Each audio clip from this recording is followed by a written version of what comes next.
మరి ఈ రాష్ట్రం ఎన్నడూ కూడా చూడనటువంటి ఒక పెద్ద భూ కబ్జా కార్యక్రమం, ఈ రాష్ట్రం ఎన్నడూ చూడనటువంటి ఒక పెద్ద భూ కబ్జా కార్యక్రమం అంటే అనంతపురం పట్టణం శివార్లలో పాపంపేట ప్రాంతంలో 930 ఎకరాల స్తోత్రియం భూములలో నివాసం ఉంటున్నటువంటి 15,000 కుటుంబాల వారి ఇళ్ల స్థలాలను కచ్చా భూములుగా రిజిస్టర్ ఆఫీసులో రిజిస్ట్రేషన్ చేసుకుంటూ ఇప్పటికే 3.5 ఎకరాల రిజిస్ట్రేషన్ అయిపోయింది, 296 ఎకరాలు పెండింగ్ రిజిస్ట్రేషన్ ఉంది. మరి జిల్లా రిజిస్ట్రార్ గారు మీకు ఏ మంత్రి ఒత్తిడి పెట్టారు, ఏ ఎమ్మెల్యే ఒత్తిడి పెట్టారు, ఏ రాష్ట్ర సీఎంఓ ఏమన్నా ఒత్తిడి పెట్టిందా? మీ కళ్ళు కనపడటం లేదా? వేలాదిగా అక్కడ ఉపాధ్యాయులు, ఉద్యోగులు, రిటైర్డ్ ఉద్యోగులు, చిన్న చిన్న వ్యాపారస్తులు ఏ రోజుకు ఆ రోజు పని చేసుకుని పొట్ట పోషించుకునేటువంటి ఆటో కార్మికులు, కార్పెంటర్లు, బేల్దార్లు, రాడ్ బెండర్స్, ఇటువంటి వాళ్ళందరినీ చిన్న చిన్న వర్గాల వాళ్ళందరూ 60 సంవత్సరాలుగా నివాసం ఉండి ఎప్పుడో 50-60 సంవత్సరాల క్రితమే ల్యాండ్ సీలింగ్ యాక్ట్ వచ్చి దాని తర్వాత వారందరూ కూడా సోదర్యందారులు భూములు అమ్ముకుని దాని తర్వాత నెల్లూరు సెటిల్మెంట్లో వచ్చి దాని తర్వాత ప్లాట్ వేసి అమ్ముకొని రిజిస్టర్లు చేసుకుని ఇల్లు కట్టుకుంటే 50-60 సంవత్సరాల నుండి ఈరోజు పరిటాల సునీత బంధువులు, ఆమె గ్రామస్తులు జీపీఏ చేసుకోవడము, మరి కలెక్టర్ గారు కళ్ళు మూసుకున్నారా, జిల్లా రిజిస్ట్రార్ కళ్ళు మూసుకున్నారా, జిల్లా తెలుగుదేశం పార్టీ కళ్ళు మూసుకుందా, ముఖ్యమంత్రి గారి కార్యాలయం కళ్ళు మూసుకుందా, ఇంటెలిజెన్స్ వర్గాలు కళ్ళు మూసుకున్నాయా?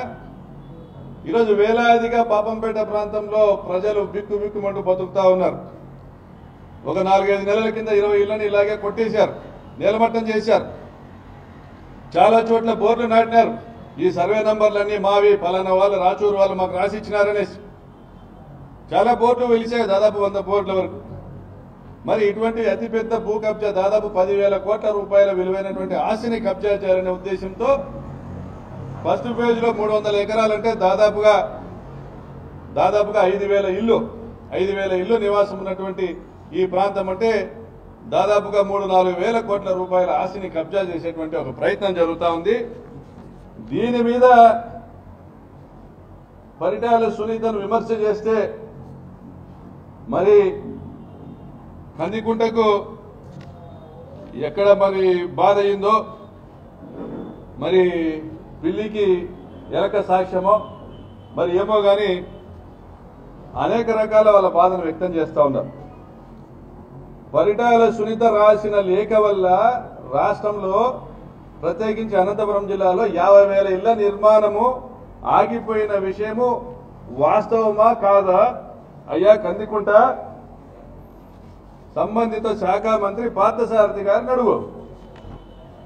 మరి ధర్మవరంలో నేసే వాళ్ళతో కోట్ల రూపాయలు వసూలు చేసింది పరిటాల శ్రీరామ కాదా?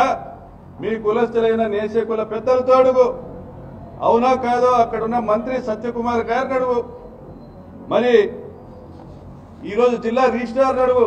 అయ్యా ఇక్కడ 300 ఎకరాలు రిజిస్ట్రేషన్ చేశారా లేదా అనేది జిల్లా రిజిస్ట్రార్ అడుగు. మీకు సంబంధించినటువంటి జిల్లా కలెక్టర్ అడుగు. మరి అనంతపురంలో దగ్గుబాటిని అడుగు, హిందూపురంలో బాలకృష్ణని అడుగు. పరిటాల సునీత రాసిన లేఖ వల్ల ఆయా నగరాల్లో ఇళ్ల నిర్మాణం ఆగిపోయిందా లేదా అని వాళ్ళని అడుగు. మీకేమో 100 కోట్ల నివాస భవనాలు ఉండాలి, మీరేమో కోట్ల రూపాయల కార్లలో తిరగాల. పేదవానికి ప్రభుత్వం 1,80,000తో ఇల్లు కట్టిస్తే 16/17లో 340 స్క్వేర్ ఫీట్ ఒక ఇల్లు కట్టించాలని తలస్తే ఆ ఇళ్ల నిర్మాణం మీరు ఆపుతా ఉన్నారు. మరి ఇది శాడిజమా లేకపోతే మీ అత్యాసన? మరి ఈరోజు పులివెందులలో, నీ పక్కనే ఉన్న పులివెందులలో 666 రూపాయలు ఒక స్క్వేర్ ఫీట్ ఇళ్ల నిర్మాణం జరుగుతూ ఉన్నింది. సంవత్సరంన్నర కింద ఆ పనులు ఆపేసింది పరిటాల సునీత రాసిన లేఖ వల్ల. ఆ పులివెందుల ఇళ్ల నిర్మాణంలో తోడ్పాటు అందించిన వాళ్ళలో మీ కదిరిలో ఆరీఫ్ ఉన్నాడు, అదేవిధంగా ప్రణీత్ ఉన్నాడు. వాళ్ళని అడుగు. ఇది సేవాభావంతో చేసిందా లేదా లాభార్జన కోసము ధనాపేక్షతో చేసిందా అని. ఈరోజు ప్రభుత్వము 4,000 రూపాయలు ఒక చదరపడుకు ప్రభుత్వ భవనాల నిర్మాణానికి టెండర్లు పిలుస్తా ఉంది. అమరావతిలో అయితే 9,000 రూపాయలు.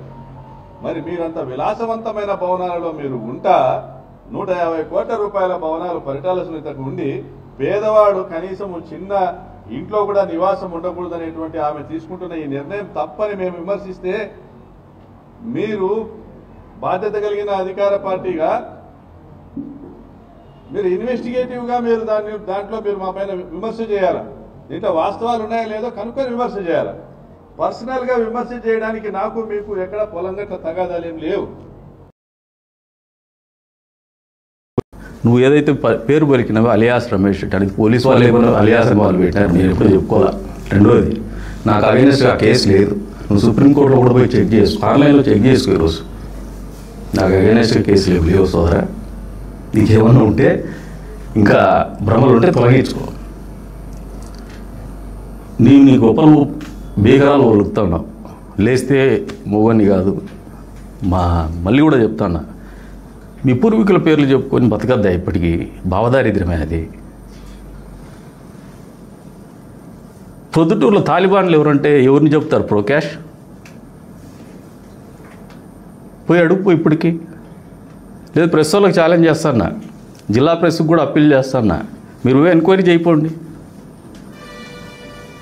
పరిటాల రవీంద్రని చనిపోయినటువంటి వ్యక్తి గురించి మీరు మాట్లాడినారు, అది తప్పు. ఏ వ్యక్తి గురించి మాట్లాడినా తప్పే. ఏదైనా మామూలుగా రాజకీయంగా మాట్లాడితే ఎవరన్నారు కానీ వ్యక్తిగతంగా మాట్లాడడం అనేది తప్పు.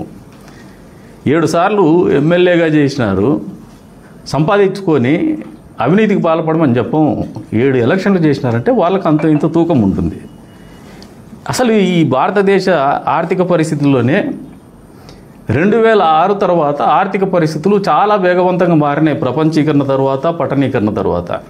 అందులో భాగంగా డబ్బు అనేది అందరికీ వచ్చిందయ్యా. అదేమి వాళ్ళకొకరికి రాలే, నీకొకరికి రాలే, నాకొకరికి రాలే. రాజకీయాల్లోకి పాపము నాయకుడిగా బతకాలనే ఆలోచనతో వచ్చినా ఉంటాం. సంతోషం, నువ్వు నాయకుడిగా చలామణి కావాలనే ఆలోచనతో ఉంటే, నాయకత్వ లక్షణాలు ఉంటే రాణింపబడతావు, నాయకుడిగా చలామణి అవుతావు. దానికి ఒకసారి మామూలుగా రాజకీయాల్లో కామన్ సెన్స్ చెప్తున్నా, బేసిక్స్ కూడా తెలిసినట్లేవు మీకు. ఒకసారి ఏదో చూద్దామనే దానికి అవకాశం ఇస్తారు. ఎలక్షన్స్లో నిలబడితే గెలవచ్చు, ఓడిపోవచ్చు. ఒకవేళ ఓడిపోతే సింపతి ఉంటే మళ్ళీ కూడా ఏదైనా పాపం అనుకుంటే రెండోసారి ఆ సానుభూతి మీద ఏదో ఎమోషన్స్ మీద ఇచ్చు. This is Indian democracy.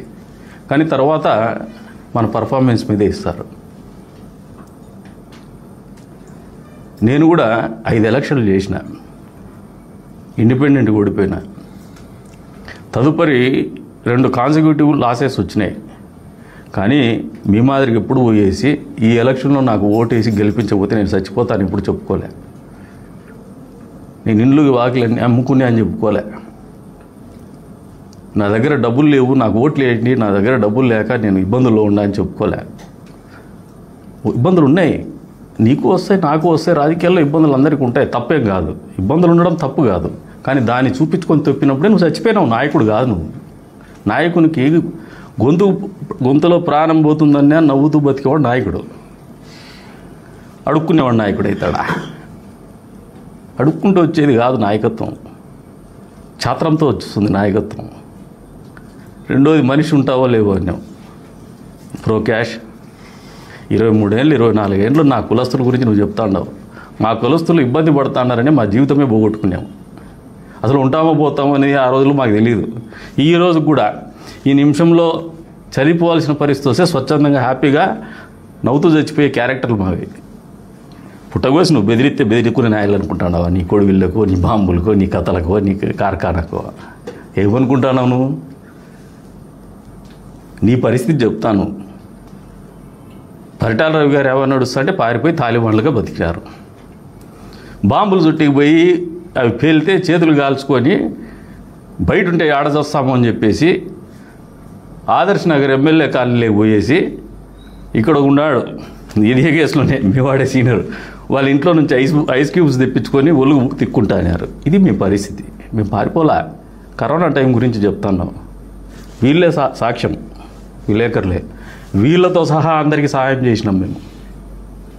మొట్టమొదటి పీపీఈ కిట్టు 2,300 రూపాయలతో కొన్నాం మేము. ఇప్పుడు చెప్తున్నా నీకు, ఆ రోజున మీ ప్రభుత్వం ఉంది, నీకు బాధ్యత ఉంది. మీ ప్రభుత్వంలో మీరు పీపీఈ కిట్లు ఇవ్వలేదని మేము హాస్పిటల్కి పోతా అంటే నన్ను హాస్పిటల్ కిట్లు ఇవ్వకూడదని చెప్పేసి ఎదుర్కొన్నారు మీ ప్రభుత్వం ద్వారా, తహసీల్దార్ ద్వారా, ఆర్డీఓల ద్వారా. బెంగళూరుకి పోయి కారులో డ్రైవర్ లేకుండా నేనే స్వతహాగా పర్మిషన్ తీసుకొని పోయి వస్తా ఉంటే నన్ను కొడిగూడ చెక్ పోస్టులో ఆపినారు. దేని గురించి? శానిటైజర్లు, పీపీఈ కిట్లు సొంతంగా డ్రైవింగ్ చేసుకున్న కార్లు తీసుకొచ్చి హాస్పిటల్కి సప్లై చేస్తే అది మీ పరిస్థితి. ఆ రోజున రెస్క్యూ హోమ్స్కి కూడా పీపీఈ కిట్ మేము అందజేసినాం. ఇవన్నీ చెప్పుకుంటే కాదు, ఇంకా నీకు ఒకటి చెప్తారేక, I will go by record. నువ్వు ఎక్కడున్నావని అడుగుతా.